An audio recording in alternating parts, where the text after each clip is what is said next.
At my wedding reception, my sister-in-law grabbed the microphone and said, "Before we toast, everyone should know this is the ugliest dress I've ever seen." So I made her wear it. I got married to my husband Brett last year after dating for 5 years. We had this perfect small wedding at my grandmother's lake house with just family and close friends. I wore my mom's wedding dress from 1987 that she'd kept pristine in storage. It had these puffy sleeves and tons of lace, and honestly, it was so vintage it was cool again. My mom cried when she saw me in it. Everyone said I looked exactly like her wedding photos. It was perfect until Brett's sister Holly showed up late to the ceremony. Holly had just gotten engaged herself to this finance guy named Keith, who had money and wouldn't shut up about it. She took one look at me and actually laughed, out loud, during my vows. After the ceremony, while everyone was congratulating us, Holly pulled me aside and said my dress was the worst wedding gown she'd ever seen. She said it looked like I raided a community theater costume closet. She actually asked if I was too broke to buy a real dress, or if I was trying to be ironic. My new mother-in-law heard her and told her to apologize. Holly said she was just being honest and someone needed to tell me. She spent the entire reception telling people she would never be caught dead in something so dated, that her dress was going to cost more than our entire wedding. She kept pulling up designer websites on her phone and showing my cousins what real wedding dresses looked like. My aunt overheard her telling someone I probably got my dress from a thrift store, and that Brett must really love me to not care how I looked. The photographer later told me Holly asked him to crop her out of any photos with me because she didn't want to be associated with that dress on social media. For the next 8 months, Holly planned her wedding and made sure I knew about every single detail that would be better than mine. She hired a wedding planner who used to work for celebrities. Her venue was some exclusive country club. She bragged that her flowers alone cost $12,000. Every family dinner turned into Holly showing us her wedding Pinterest boards and saying things like at least someone in the family would have a proper wedding. She actually created a family group chat called Holly's Dream Wedding and posted daily updates. She'd send photos of designer gowns and say things like, "This is what a bride should look like." She made everyone come to 3 different dress shopping appointments. At the last one, she pointed at a puffy sleeve dress and said it reminded her of my disaster. The whole store heard her. The consultant looked uncomfortable. Brett told her to stop, but she said she was trying to help me learn about fashion for future events. 2 months before her wedding, Holly had a crisis. Her dress came in wrong. Something about the beading being silver instead of pearl. She had a complete meltdown, and the designer said they couldn't fix it in time. She tried ordering 3 other dresses, but nothing would arrive before the wedding. She called every high-end bridal shop within 200 miles. Everything needed at least 12 weeks to order. That's when I had my idea. I called Holly and said I felt bad about her dress situation. I told her my mom had other vintage dresses in storage from her sister's weddings in the 80s. They were all different styles, but same era as mine. Holly said she'd rather die than wear anything from that decade. I said I understood, but mentioned one dress was actually pretty classic. Simple ivory silk with minimal lace. She was desperate enough to come look. When she arrived, I showed her 5 dresses. 4 were absolutely hideous on purpose. Bright yellow, lime green ruffles, one with a giant bow on the butt. The 5th was actually nice, but I'd had it taken in by 3 sizes the day before. It would never fit her. Holly tried them all and nothing worked. She was crying about how her wedding was ruined. That's when I pulled out my mom's wedding dress, the one I wore. I said she was right that it wasn't my style anyway, and maybe it would look better on someone with her figure. Holly stared at it for a long minute. Then she tried it on. Here's the thing about vintage dresses. They were made for different body types. Holly was taller than me, and the dress was actually too short on her. The sleeves were too tight. The waist hit her wrong. But she was out of options, and the wedding was in 10 days. She said she could make it work with alterations. The seamstress said alterations would take 3 weeks minimum because of all the lace. Holly had to wear it as is. Holly's wedding day arrived 10 days after she tried on my mom's dress in our living room. Brett and I sat in the 3rd row at the country club she'd bragged about for months, and I watched her walk down the aisle in that vintage gown with the puffy sleeves and lace. The hem hit about 2 inches above her ankles instead of touching the floor like it should have. The sleeves pulled tight across her upper arms every time she moved. The waist sat too high on her torso, making the whole thing look wrong in a way I knew everyone could see but wouldn't say out loud. Keith stood at the altar smiling, but even from where I sat, I could see him glance down at the dress length with a confused expression, before fixing his face back to happy groom mode. My mom sat 2 rows behind us, and I heard her whisper something to my dad about alterations. Brett reached over and squeezed my hand, but didn't say anything during the ceremony. The reception started an hour later in the ballroom Holly had shown us pictures of at least 50 times during family dinners. I sat at our assigned table near the dance floor and watched Holly move through the room greeting guests. She kept tugging at the sleeves every few minutes, pulling them down and adjusting how they sat on her shoulders. The dress rode up when she walked, and she had to smooth it down constantly. She smiled for every photo the photographer took, but I could see the strain around her eyes, the way her jaw stayed tight even when she laughed. Two women at the table next to ours leaned close together, and one pointed at Holly's dress while they whispered. A man in a gray suit stared at the hem for a solid 5 seconds before his wife elbowed him, and he looked away. Keith's brother made a comment I couldn't quite hear, but 3 people at his table turned to look at Holly, and then quickly looked away. Brett leaned close to me during dinner, and his breath was warm against my ear when he said, "Maybe I should have let her find something else to wear." His voice was quiet and careful, like he knew he was walking into dangerous territory. I turned to face him and reminded him about the 8 months of humiliation Holly put me through. I listed things in a whisper. The community theater comment during my vows, the thrift store accusation to my aunt, the Pinterest boards comparing her proper wedding to my disaster, the dress shopping trip where she pointed at puffy sleeves and made sure the whole store knew she was talking about me. Brett's face changed while I talked, and he went silent because he knew every single word was true, and he'd watched it all happen without stopping her until it was way too late. A woman in a bright blue dress approached Holly near the bar, someone I recognized from the engagement party as one of Holly's college friends. She asked loud enough that I heard her from 3 tables away where Holly found such a unique vintage dress. Her tone was curious but not mean, like she genuinely wanted to know. Holly's face went red in about 2 seconds flat. She mumbled something about it being a family heirloom and changed the subject to the flowers so fast the friend looked confused. Holly touched her friend's arm and steered her toward the windows where the centerpieces were displayed, putting distance between herself and anyone else who might have heard the question. I saw her glance back toward our table once, and our eyes met for maybe half a second before she looked away. The photographer gathered everyone for formal family photos after dinner. He positioned us in groups starting with Holly and Keith, then adding parents, then siblings. I stood next to Holly in 4 different shots, and she kept her body angled slightly away from me in every single one. She looked at the camera but never turned her head even an inch in my direction. The photographer asked us to move closer together for one shot, and I felt Holly's whole body go stiff when our shoulders touched. The tension showed in every frame. Her smile looked painted on, and my own face felt frozen in a polite expression that probably looked just as fake. Brett stood on my other side, and I felt him shift his weight back and forth like he wanted to be anywhere else. Keith's parents joined us for one large family photo, and the photographer had to take it 3 times because someone blinked or moved each time, which just made the awkwardness stretch out longer. Keith's parents sat down at our table during the main course, and his mother asked Holly about the dress while cutting her chicken. She tried to sound nice about it, using words like interesting and classic, but her face showed she didn't understand the style choice at all.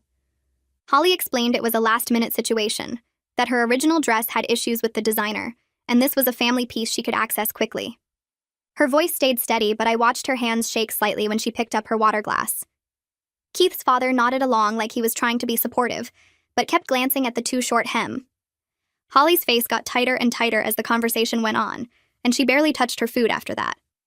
I sat there eating my salmon and acting like I wasn't listening to every word, while Brett kicked my foot under the table in what I think was supposed to be a warning to stay quiet.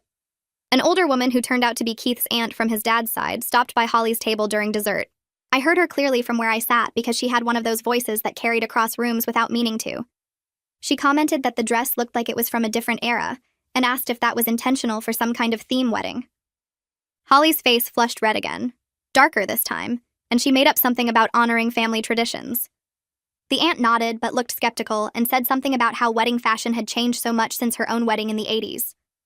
Holly excused herself and headed toward the bathroom, walking fast enough that the too short hem was really obvious with each step.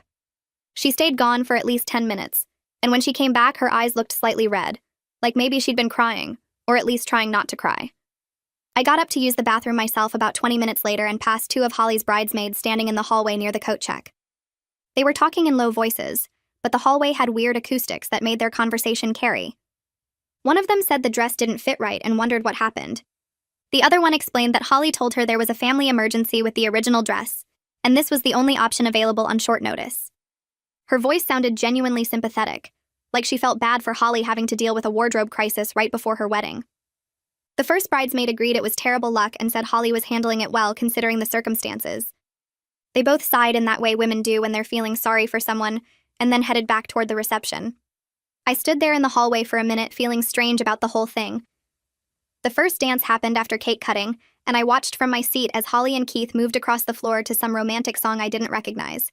The photographer circled them, taking shots from different angles with his big professional camera and bright flash. Every flash lit up the dress and made the fit issues even more obvious than they'd been in regular lighting. The too short hem showed her ankles and the bottom few inches of her calves. The sleeves strained across her upper arms with every movement and pulled at the shoulder seams. The high waist made her torso look weirdly proportioned. I felt satisfaction watching her discomfort play out in real time with everyone watching, but underneath that I felt something else starting to grow. Unease, maybe, or the beginning of guilt, though I pushed it down and told myself she'd earned every second of this after what she put me through. Brett's mother appeared next to my chair during cocktail hour, when I thought everyone was distracted by the open bar. She leaned down and asked quietly if I knew the dress wouldn't fit Holly properly when I offered it. Her tone wasn't mean or accusatory exactly, but there was something in her eyes that made it clear she'd figured out at least part of what happened. I felt defensive immediately and my whole body tensed up. I told her I offered what I had available, and Holly made her own choice to wear it. Brett's mother studied my face for a long moment without saying anything else, then nodded once and walked away toward the bar. I sat there feeling like I'd been caught doing something wrong, even though Holly was the one who started all of this by humiliating me at my own wedding reception in front of everyone we knew. I told her honestly that Holly was desperate and I offered what I had available. Brett's mother nodded slowly and said she hoped this wouldn't create permanent problems in the family. She walked away before I could respond, leaving me standing there with my drink feeling like I'd been dismissed. I watched her join a group of Keith's relatives near the dessert table and wondered what version of events she believed. The rest of cocktail hour dragged on with me avoiding eye contact with most of Brett's family while trying to look casual about it. My own mother found me near the bar about 20 minutes later and pulled me aside to a quiet corner by the coat check. She asked if I was feeling okay about all this, her voice low and concerned. She said she understood why I did it, but worried about the long-term consequences for family gatherings and relationships. I told her I was fine, but my voice came out defensive and sharp. She touched my arm and said she just wanted to make sure I knew what I was getting into with this kind of revenge. I reminded her about every cruel comment Holly made at my wedding, and she sighed and said she remembered all of it. She just hoped I could live with my choice when the satisfaction wore off. That conversation sat heavy in my stomach for the rest of the evening. The wedding continued, and Holly made it through the ceremony and dinner without falling apart completely. I watched her from across the room as she smiled for photos and talked to guests. She kept adjusting the dress every few minutes, tugging at the sleeves and trying to pull the hem down, even though there was nowhere for it to go. Around 9 o'clock, I noticed her disappear toward the bridal suite with 2 of her bridesmaids following behind. She was gone for almost 30 minutes, and when she came back out, she wore a short white cocktail dress that actually fit her body. The relief on her face when she emerged in something that moved right and hit at the correct places was obvious to everyone watching. Several guests commented on how nice the second dress looked, and Holly's smile finally reached her eyes for the first time all night. Keith's best man stood up to make a toast during the after-party portion, when most people had moved from dinner tables to the lounge area. He talked about Keith and Holly's relationship and how they were perfect for each other. Then he made a joke about vintage fashion making a comeback and how Holly was ahead of the trend. A few people laughed, but the joke fell flat with most of the room. Holly laughed along, but her smile looked painted on and didn't reach her eyes at all. Keith put his arm around her protectively and pulled her close while staring directly at me from across the room. His glare made his feelings crystal clear, and I looked away first, suddenly very interested in my phone. As the reception wound down around 11, Holly's wedding planner approached me near the gift table. She introduced herself as Honoria and said she'd heard so much about me from Holly during the planning process. Her tone was professional, but I could tell she was fishing for information. She mentioned that Holly had described a completely different dress during their planning meetings, something about custom beading and a designer label. She asked what happened with the original gown in a way that sounded casual, but her eyes were sharp and calculating. I gave her a vague explanation about unexpected alterations and timing issues that made the original dress impossible. She looked skeptical and tilted her head like she was trying to figure out if I was lying. She didn't push further, but I caught her giving Holly sympathetic looks and whispering to other vendors for the rest of the evening. The next morning at the family brunch, several relatives pulled me aside privately to ask what happened with Holly's dress. The questions started during breakfast when Brett's cousin cornered me by the coffee station. She said everyone was talking about it and wanted to know the real story. I kept my explanation simple and said there was a problem with Holly's original dress, and mine was available as backup. She nodded, but her expression said she knew there was more to it. 3 more relatives asked similar questions throughout brunch, each one clearly trying to piece together how much I was involved. Word had spread quickly that something went wrong, and people were connecting dots between Holly's comments at my wedding and her dress disaster at hers. My aunt found me in the kitchen helping clean up plates around noon. She squeezed my shoulder and gave me a knowing smile without saying anything out loud. This was the same aunt who heard Holly's thrift store comment at my wedding reception. Her approval was clear in her eyes and the way she patted my arm twice before walking away. That small gesture made me feel slightly better about the whole situation, even though guilt was starting to creep in around the edges. Holly and Keith left for their honeymoon in Bali that afternoon without saying goodbye to Brett and me. We found out they'd gone when Brett's mother mentioned it during brunch cleanup. Keith's coldness toward our family was obvious now in a way it hadn't been before the wedding. Brett admitted to me on the drive home that he was worried about how this would affect his relationship with his sister long term. He said Holly was the only sibling he had, and he didn't want years of family gatherings to be awkward and tense because of one dress situation. Over the next week, wedding photos started appearing on social media and in the family group chat. Holly posted carefully selected shots that minimized how poorly the dress fit her. Most were close-up face photos or artistic angles that hid the length issues and tight sleeves. There were lots of pictures from after she changed into the cocktail dress. The few full-body shots in the ceremony dress were taken from specific angles that made the fit problems less obvious. She captioned them with things about vintage elegance and timeless style. Several people commented about how beautiful she looked, and nobody mentioned that the dress clearly didn't fit right in person. My cousin Fiona messaged me 3 days after the wedding photos started appearing online. She sent a bunch of screenshots showing Holly's carefully cropped pictures alongside the full ceremony shots where the dress fit problems were super obvious. Fiona remembered everything Holly said at my reception about the thrift store and the community theater costume closet. She wrote that Holly got exactly what she deserved after 8 months of putting me down in front of everyone. But then she added that some relatives were talking about how I wasn't being the bigger person. She said Brett's aunt thought I should have helped Holly find something that actually fit, instead of setting her up to look bad. Fiona warned me that family opinion was split pretty evenly between people who thought I was justified and people who thought I went too far with the revenge. Brett came home from work that evening, and I could tell something was bothering him by how he dropped his bag and went straight to the kitchen without saying hello. I followed him and asked what was wrong. He poured himself water and stared at the sink for a minute before turning around. He admitted that his cousin called him during lunch and said some relatives thought I was cruel for what I did to Holly. I felt my chest get tight and asked which relatives specifically. Brett listed 3 people, including his favorite uncle, who apparently said the dress situation was mean-spirited. I reminded Brett about Holly laughing during our actual vows. I brought up the community theater comment she made right after our ceremony, while everyone was congratulating us. I mentioned the 8 months of her showing everyone designer dress websites and saying mine looked like a thrift store find. I talked about her telling the photographer to crop her out of photos with me because she didn't want to be associated with my dress on social media. Brett sat down at the kitchen table and put his head in his hands. He said I had legitimate problems with how Holly treated me, and he understood why I was angry. He acknowledged that watching his sister humiliate me for months was really hard on him too. But he also said he felt stuck between his wife and his only sibling and didn't know how to fix any of it.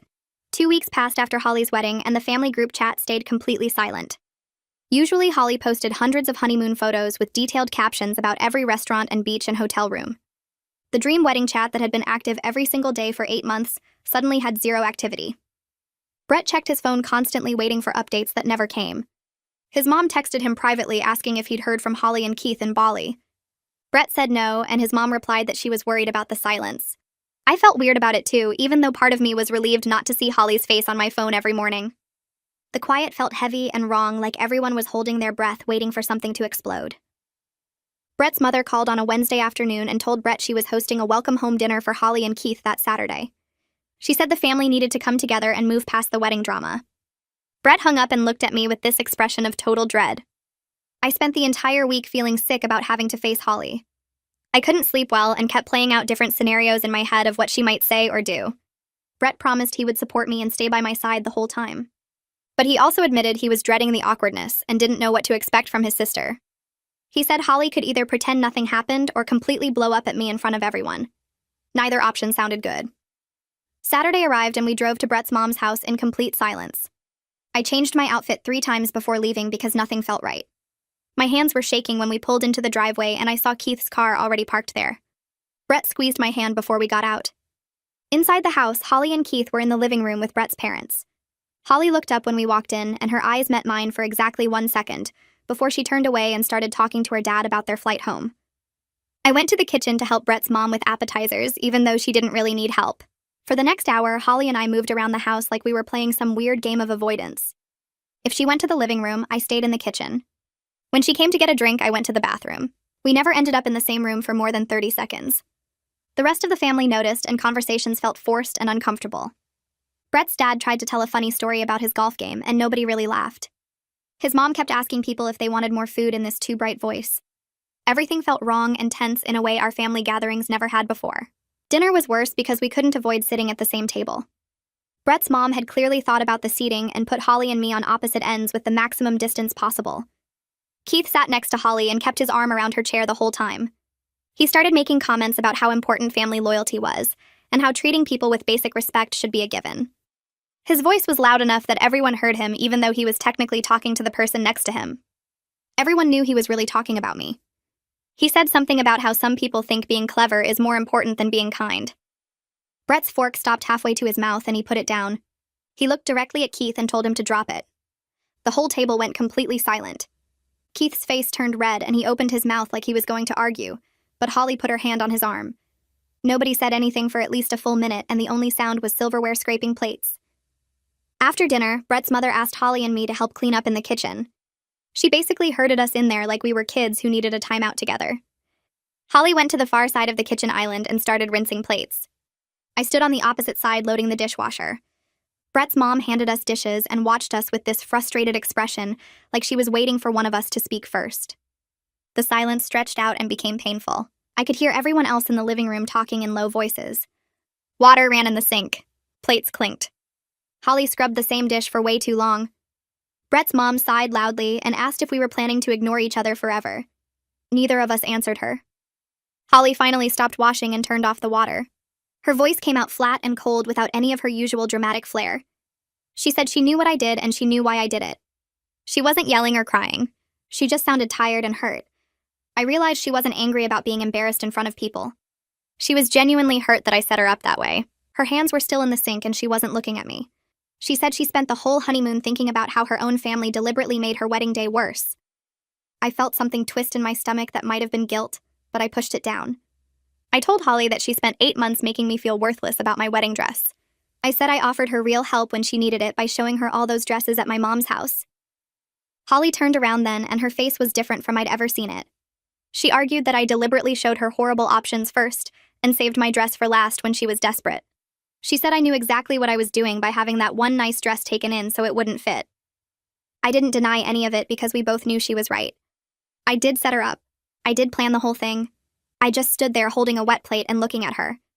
Holly said she would have apologized at some point for the things she said at my wedding. She said that now she felt like we were even, and she didn't owe me anything anymore. Her voice got stronger when she said it, like she was convincing herself. I asked her when exactly she planned to apologize. I pointed out that eventually only came after her dress emergency when she needed something from me. I said she had 8 months to apologize, and she spent that time making sure I knew my wedding was garbage compared to hers. Holly opened her mouth and then closed it again. She couldn't really argue with that.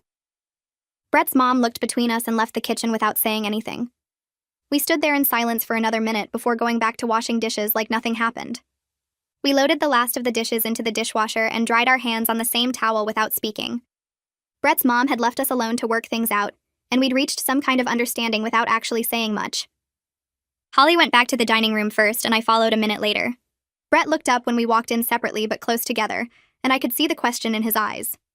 His mom watched us take our seats at opposite ends of the table, and her shoulders relaxed just a little. The rest of dinner passed with everyone making careful conversation about safe topics like work and weather. Nobody mentioned weddings or dresses or anything that might set either of us off. Keith kept his arm around Holly's chair and shot me looks when he thought I wasn't paying attention. When we finally left that night, Brett asked me in the car if Holly and I were okay now. I told him we weren't okay, but we weren't going to make things worse. He seemed to accept that as the best he could hope for. The next month brought 3 more family gatherings, and Holly and I perfected the art of polite distance. At Brett's dad's birthday dinner, we stood on opposite sides of the living room during cocktails. When someone asked Holly about married life, I moved to the kitchen. When Brett's mom showed me photos on her phone, Holly excused herself to the bathroom. We spoke when we had to, asking each other to pass dishes or agreeing on what time to arrive at the next event. Our conversations never went deeper than surface pleasantries about the food or the weather. Everyone noticed, but nobody said anything. Brett's cousins stopped trying to include both of us in the same conversations. His aunts divided their attention between us like they were managing a custody arrangement. At his mom's book club gathering, someone actually made a seating chart to keep us separated. The whole family tiptoed around us like we were unexploded bombs that might go off if we got too close. Keith made his feelings clear at every gathering. At the book club thing, he sat on the far side of the room even though it meant squishing onto a love seat with 2 other people, instead of taking the empty chair next to Brett. When I joined a conversation about vacation plans, Keith suddenly remembered he needed to help Holly in the kitchen. At a Sunday brunch, he and Holly arrived late, and Keith steered her to seats at the opposite end of the table from where Brett and I were sitting. He never said anything directly rude, but his body language screamed disapproval. He'd turn his back when I entered a room. He'd check his phone whenever I spoke. At one dinner, I overheard him tell Holly they should skip the next family event because he didn't want to deal with the tension. She convinced him to come anyway, but he spent the whole evening looking like he'd rather be anywhere else. Brett tried talking to him once, pulling him aside after dinner, but Keith just shrugged and said, family loyalty mattered. Brett came back looking frustrated and didn't want to talk about it. 3 weeks after that conversation, Brett came to bed late one night and just lay there staring at the ceiling. I asked him what was wrong, and he was quiet for so long I thought he'd fallen asleep. Then he told me Holly had called him earlier. She'd been looking through her wedding photos while making an album, and she'd started crying. She told Brett she felt humiliated every time she saw herself in those pictures. The dress looked wrong in every shot, and she couldn't stop seeing how badly it fit. Brett wasn't asking me to apologize. He made that clear. He was just telling me what his sister had said. But I could hear the weight in his voice. He loved both of us, and watching us hurt each other was killing him. He rolled over and put his arm around me, and we lay there in the dark, not talking about it anymore. I knew he wished things were different. I did too, kind of. But I also remembered 8 months of Holly's comments and the look on her face when she'd called my dress a disaster. I waited 2 days before asking Brett if he thought I was wrong. We were making dinner together, and I just said it out loud while chopping vegetables. He stopped stirring the pasta and stood there with the spoon in his hand. The silence stretched out long enough that I started to regret asking. Finally, he said he understood why I did it. He'd watched Holly tear me down for months, and it had made him angry too. But he wished I'd found a different way to handle it. He said watching me get humiliated for 8 months was awful, and he'd wanted to do something about it himself. Now watching his family fall apart was also painful. His sister was miserable about her wedding photos. His parents were stressed about family gatherings. Keith barely spoke to us anymore. Brett said he didn't know if there was a right answer, but he knew the current situation hurt everyone. He went back to stirring the pasta, and I went back to chopping vegetables. We ate dinner mostly in silence, both of us thinking about things we couldn't fix. My mom called the next afternoon while I was at work. I stepped outside to take the call, and she asked how I was doing in that tone that meant she already knew something. She'd talked to Brett's mother the day before. Apparently some family members thought I'd gone too far with the dress situation. Not everyone, my mom clarified, but enough that Brett's mom had mentioned it. My mom said she supported me and always would. Holly had been cruel, and I'd had every right to be angry. But then she reminded me that revenge often costs more than we expect when we're planning it. She said she'd watched me plot the whole dress thing, and she'd known it would feel good in the moment. She also knew it would create problems that lasted longer than the satisfaction. I asked her if she thought I was wrong, and she said wrong and right weren't always the useful questions. Sometimes we do things that are justified, but still have consequences we don't want to live with. She told me to think about what kind of relationship I wanted with Brett's family 5 years from now. Then she had to go because she was meeting a friend for lunch. I stood outside my office building for 10 more minutes before going back to work. 3 months after Holly's wedding, Keith's parents hosted Thanksgiving at their house in the suburbs. The invitation came through the family group chat, and I knew it would be awkward before we even arrived. When we got there, Keith's mom had made a seating chart. She'd actually printed out little place cards with everyone's names. Holly was at one end of the long dining table. I was at the other end. Brett sat in the middle like a buffer zone between warring countries. Keith was next to Holly, and Brett's parents were spread out to fill the space. The deliberate arrangement made everyone uncomfortable. Brett's aunt mentioned how nice it was that the table was so long, then trailed off when she realized what she was really saying. One of Keith's cousins asked why we weren't sitting by couples, and Keith's mom changed the subject quickly. We all took our assigned seats and passed dishes across the vast distance between us. Conversation felt forced. People kept looking between Holly and me like they were watching a tennis match. Someone's uncle said it was sad when family couldn't sit together, and an awkward silence fell over the whole table until Brett's dad started talking loudly about football. The meal dragged on with everyone trying too hard to act normal. Holly's friend from college was there, sitting near Holly's end of the table. She started talking about some magazine articles she'd read recently. She said there was a whole spread about vintage fashion coming back, and some celebrity had worn a dress with puffy sleeves and tons of lace to an awards show. The article called it fashion-forward and romantic. Holly's face went tight immediately. Her fork stopped halfway to her mouth, and she set it down carefully on her plate. Her friend kept talking, saying the celebrity's dress reminded her of something, but she couldn't remember what.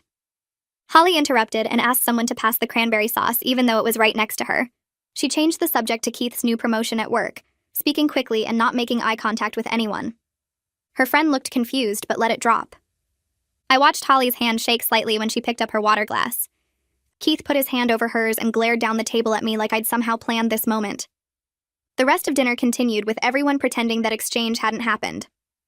After we finished eating, people scattered to different rooms. Some went to the living room to watch football. Others helped clean up in the kitchen. I grabbed my coat and went out to the back porch for some air. The cold November wind felt good after the stuffiness inside. I stood at the railing looking at Keith's parents' backyard, which was mostly dead grass and bare trees. I heard the door open behind me and assumed it was Brett coming to check on me. But when I turned around, it was Holly. She had her arms wrapped around herself against the cold, and she didn't say anything at first. We just stood there on opposite sides of the porch. The silence stretched out for a couple minutes. Finally, Holly said something that surprised me. She said she'd been insecure about her wedding compared to mine. Everyone in the family kept talking about how beautiful and meaningful my dress was. How special it was that I wore my mom's dress. How the vintage style was so unique and personal. Holly said she'd felt like she couldn't compete with that kind of sentimental value. Holly kept talking, her voice quiet and flat. She said she'd started planning this huge, expensive wedding to prove hers could be better in different ways. But every time someone mentioned my dress or my wedding, she felt worse. She couldn't compete with family history and emotional significance. So instead of dealing with her own feelings, she'd tried to tear my dress down. She'd convinced herself that if she could make everyone think my dress was ugly and outdated, then her expensive designer dress would automatically be better. She'd spent 8 months trying to rewrite everyone's memory of my wedding. Holly stopped talking and looked out at the dead yard. She didn't apologize directly. She didn't say the words, "I'm sorry." But this explanation was the closest thing to an apology I was going to get. I stood there processing what she'd said. All that cruelty and those months of comments had come from jealousy, rather than genuine malice. Holly hadn't hated my dress because it was actually ugly. She'd hated it because everyone loved it and she didn't know how to handle that. I realized we'd both been terrible to each other, but at least now I understood why she'd started it. Understanding didn't fix anything, but it made the whole situation feel slightly less pointless. I took a breath and looked at Holly standing there in the cold. I told her I understood feeling insecure about things, but that didn't excuse 8 months of public humiliation and deliberate cruelty. She wrapped her arms tighter around herself and nodded slowly. She said she knew that, and that she probably deserved what happened, even though it still hurt to experience it. Her voice was quiet, and she wasn't making excuses anymore, just stating facts. We stood there for another minute in silence before she started talking again. She said the whole thing with my dress had gotten out of control because she couldn't stop herself once she started. Every time someone complimented my wedding, she felt worse about her own plans. She'd convinced herself that tearing me down would somehow build herself up. I asked her if it worked, and she laughed without any humor. She said obviously not, since she ended up wearing the same dress she'd spent months mocking. We talked for another 20 minutes about the whole situation, both of us acknowledging our parts and how things escalated. Holly admitted she wished she'd just been honest about feeling jealous instead of being mean. I told her I could have confronted her directly instead of engineering revenge. She said that was fair, but also pointed out that I'd tried talking to her through Brett and his mom, and she'd ignored both attempts. I couldn't really argue with that. Holly asked me if I felt better now that she'd experienced public embarrassment about a dress. I thought about it for a minute before answering honestly. I told her it felt satisfying initially, but now mostly just felt sad. She nodded and said that was fair. She said she was learning that humiliating people has consequences that come back around. We both agreed we'd hurt each other and that continuing to hurt each other wasn't helping anyone. Holly said we probably wouldn't ever be close friends, and I agreed with her. But we both said we could work toward being actual family, who treat each other with basic respect. It wasn't a dramatic reconciliation with hugs and tears. Just two people acknowledging reality and agreeing to try harder going forward. Holly said she should get back inside before Keith came looking for her. I said I'd stay out for a few more minutes. She nodded and went back through the door, leaving me alone on the porch again. I stayed outside for another 5 minutes before going back in. The house was warm and loud with conversation and football commentary from the TV. Brett was in the kitchen helping his mom put away leftovers. When I walked in, he looked up immediately, and his eyes went straight to my face. I could tell he was trying to figure out what happened with Holly. I gave him a small smile and he relaxed a little. Holly was in the living room with Keith, sitting close together on the couch. When I passed by to get some water, she looked up and we made eye contact for a second. She didn't smile, but she didn't look away either. We were genuinely civil for the first time since her wedding. Brett noticed immediately that something had shifted between us. He squeezed my hand later when we were alone in the hallway and whispered, asking if everything was okay. I told him Holly and I had talked and reached an understanding. Relief flooded his face and he pulled me into a quick hug. Over the next few weeks, family gatherings remained slightly awkward but not hostile. Holly and I spoke when necessary and kept things polite. Keith was a different story. He remained cold toward me even after Holly and I reached our understanding. He'd leave rooms when I entered them and kept conversations short when we had to interact. Holly pulled me aside at Brett's parents' house one evening and told me privately that Keith was having trouble letting go of how upset she'd been after the wedding. She said she was working on it, but that he was protective and held grudges longer than she did. I told her I understood and that I wasn't going to push anything. She seemed grateful for that. Christmas arrived faster than I expected. For the first time in months, Holly and I exchanged gifts at the family gathering at Brett's parents' house. I got her a nice candle set from that expensive store she liked. She got me a bottle of wine. They were impersonal gifts that could have been for anyone, but the gesture mattered more than the items themselves. Brett's mom looked pleased when she saw us exchange them. During Christmas dinner, Holly mentioned a work promotion she was excited about, something about becoming a senior account manager. I congratulated her genuinely without any underlying tension or fake enthusiasm. She thanked me and actually seemed to mean it. Brett squeezed my hand under the table, and I knew he was grateful for the progress we'd made. Keith's parents commented on how nice it was to see Holly and me getting along better. Both of us felt uncomfortable because it highlighted how obvious our conflict had been to everyone. But we smiled and nodded and let them believe things were fully healed, even though we both knew the relationship was still fragile. We weren't friends, and probably never would be, but we could sit at the same table without tension radiating off us. New Year's Eve brought another family gathering, this time at Keith's parents' house. They had a big place with a finished basement where everyone gathered to watch the countdown. Holly found me in the kitchen around 10 o'clock while I was refilling my drink. She asked me about my job and actually listened to my answer. I told her about a difficult client I'd been dealing with, and she asked follow-up questions that showed she was paying attention. We had a real conversation for the first time since before my wedding, discussing work and life without any barbs or hidden meanings. It felt strange, but also good. When midnight came, everyone counted down together and cheered. Holly and I were standing near each other, and we did that awkward half-hug thing that people do when they're not quite friends but not enemies either. Keith still looked uncomfortable with me, but he was polite enough to say Happy New Year. Brett looked happier than I'd seen him in months, watching his sister and wife actually getting along. Brett came home around 11 that night and found me on the couch scrolling through my phone. He sat down next to me and rubbed his eyes. He looked tired, but also lighter somehow. He told me he'd talked to Holly on the drive home from Keith's parents' house. She'd mentioned that she actually respected what I'd done even though the method was harsh. Brett said she told him she probably would have kept being cruel if I hadn't shown her there were consequences. That perspective hadn't occurred to me before. I'd been so focused on whether my revenge was justified that I hadn't thought about what might have happened if I'd done nothing. Holly might have spent years making snide comments at every family gathering. The dress situation forced a reckoning that words never would have. January brought cold weather and a phone call I never expected. Holly's name appeared on my screen one Tuesday afternoon while I was making dinner. I stared at it for 3 rings before answering. She asked if I had a minute to talk about something. Her voice sounded uncertain in a way I'd never heard before. She explained that Keith's parents were pressuring them about moving closer to their side of the family. They wanted Holly and Keith to buy a house in their neighborhood. Keith was considering it, but Holly felt torn because it would mean leaving Brett and her mom. She asked what I thought she should do. The question hung in the air between us. This was the first time Holly had ever called me directly for advice.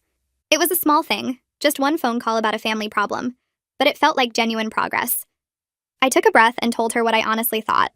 I said she should talk to Keith about compromises like living somewhere in the middle. I suggested she be direct with his parents about wanting to stay near her own family. I told her that moving somewhere out of obligation usually led to resentment. Holly listened without interrupting. When I finished, she thanked me and said she appreciated the honest perspective. She told me she'd think about what I said. We hung up after a few more minutes of awkward small talk. Brett walked into the kitchen right after and asked who'd called. When I told him it was Holly asking for advice, his jaw actually dropped. He said his sister never asked anyone for help with anything. She'd always been too proud to admit she needed input or support. That's when I realized how much our confrontation at the wedding had actually affected her. Something had shifted in how she saw me and our relationship. Valentine's Day arrived with an unexpected text in the family group chat. Holly posted an invitation for a double-date dinner at some Italian place downtown. She tagged Brett and me specifically. I read the message twice to make sure I understood it correctly. Brett saw it at work and called me immediately. He sounded excited and nervous at the same time. He said this was a big deal because Holly was making a real effort to include us as a couple. I agreed to go, even though the idea made my stomach tight. We met them at the restaurant on a Friday night. The place had white tablecloths and candles on every table. Holly and Keith were already seated when we arrived. Keith stood up and shook Brett's hand but barely looked at me.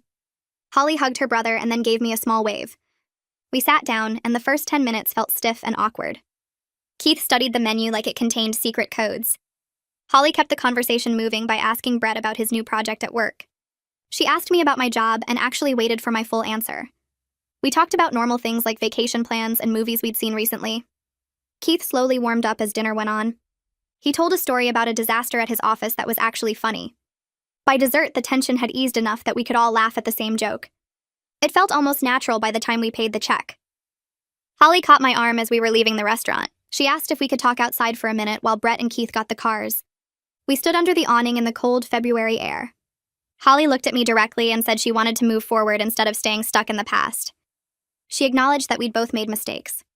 She said continuing to punish each other wasn't helping anyone, especially not Brett, who loved both of us. Her words came out carefully, like she'd practiced them. I told her I agreed that moving forward made sense. We shook hands in this slightly formal but genuine way. It wasn't a warm hug or a tearful moment, just two people deciding to be adults about a messy situation. Brett pulled up in our car and I got in. He asked what Holly and I talked about. I told him we'd agreed to try harder. He smiled wider than I'd seen in months. The next few months passed with surprising normalcy.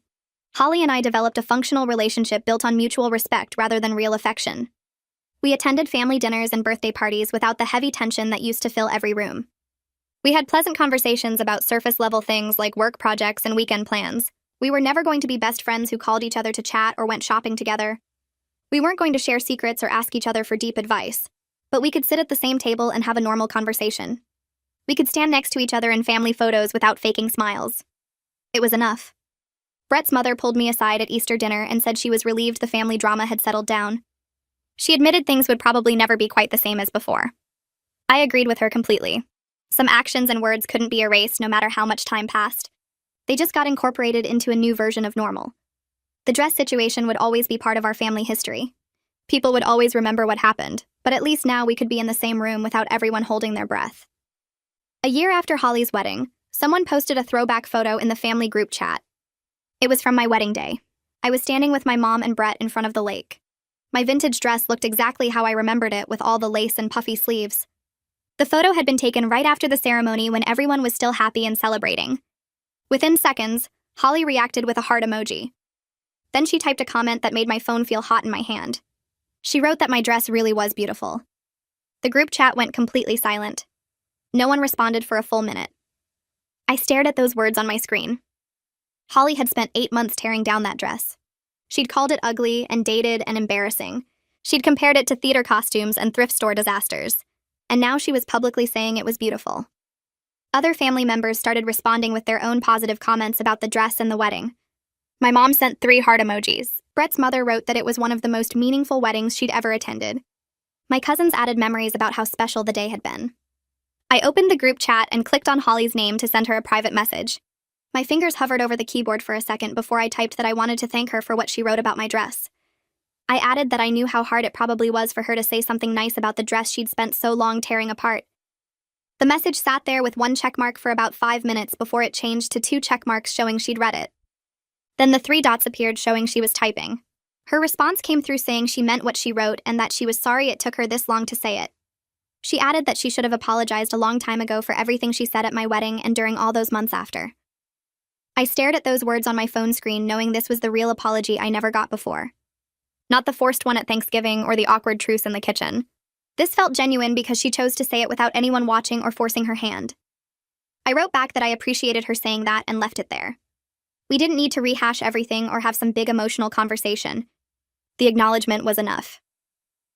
That night after I got ready for bed, Brett came into the bathroom while I was brushing my teeth. He leaned against the doorframe and said he was proud of both me and Holly for how we'd handled everything. He said most families would have let something like the dress situation create splits that never healed.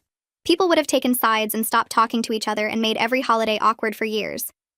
But somehow Holly and I had managed to build something that actually worked even if it wasn't perfect.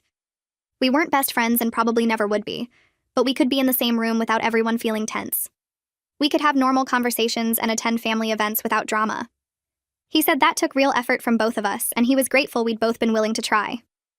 I rinsed my mouth and told him it was still weird sometimes, but that weird was better than hostile. He kissed my forehead and said he'd take weird over hostile any day of the week.